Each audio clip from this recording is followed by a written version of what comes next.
Hermanos buenos, bienvenidos a la escucha del mensaje de la palabra de Dios. Soy predicador católico al servicio de la evangelización. Vamos a compartir el tema la gracia de Dios, un don inmerecido.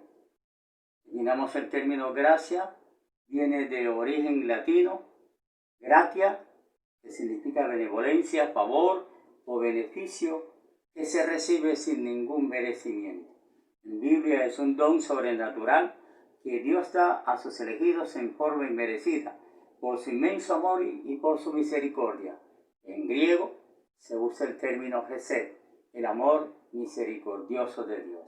En el Nuevo Testamento, la primera persona que recibe la gracia de Dios es María, la Madre de Jesús el Señor, visitada por el ángel Gabriel cuando le anuncia el mensaje de la salvación. Escuchemos el texto bíblico de Lucas 1:26. Al sexto mes envió Dios a una ciudad de Galilea llamada Nazaret, a una joven virgen prometida de un hombre descendiente de David, llamado José. La virgen se llamaba María.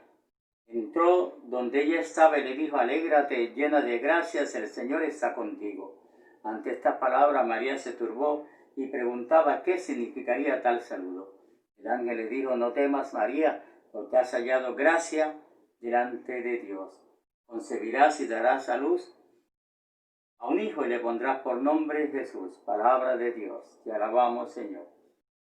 Expliquemos entonces un poco sobre esta palabra. Alégrate es la primera palabra que el ángel Gabriel le anuncia. Llena de gracia, María es invitada a alegrarse, a regocijarse en Dios. Pero María acepta la gracia recibida.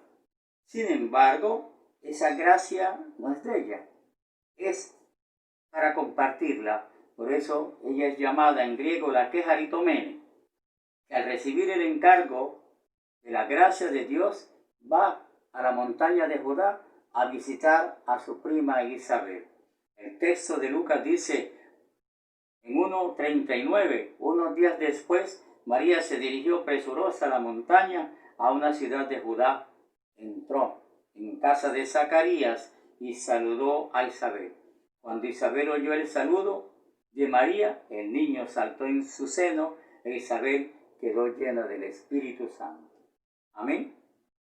Aclaremos de antemano que los dones y los carismas que Dios nos da no son para nosotros, para nuestro beneficio, son completamente gratuitos, inmerecidos, pero son sí para el bien de la comunidad y para edificación del pueblo santo de Dios. Por lo tanto, quien recibe la gracia de Dios debe compartirla con todas las personas necesitadas de la misericordia de Dios, porque Dios es un Dios misericordioso, lento a la cólera, rico en piedad y misericordia, y no nos mira como merecen nuestros pecados. Sin embargo, la palabra de Dios va a dar cuenta que los apóstoles también reciben la gracia de Dios, pero en vida, cuando andaban con Jesucristo, eran hombres miedosos, temerosos, no se atrevían ni siquiera a predicar. Pedro lo negó varias veces. Y luego vamos a encontrar que esta gracia es recibida en Pentecostés por los discípulos, y el día de Pentecostés ellos se llenan del Espíritu Santo y van a anunciar el mensaje de la salvación. Y de allí que encontremos que la gracia más grande que nosotros podemos reconocer es la presencia de Jesús en Eucaristía.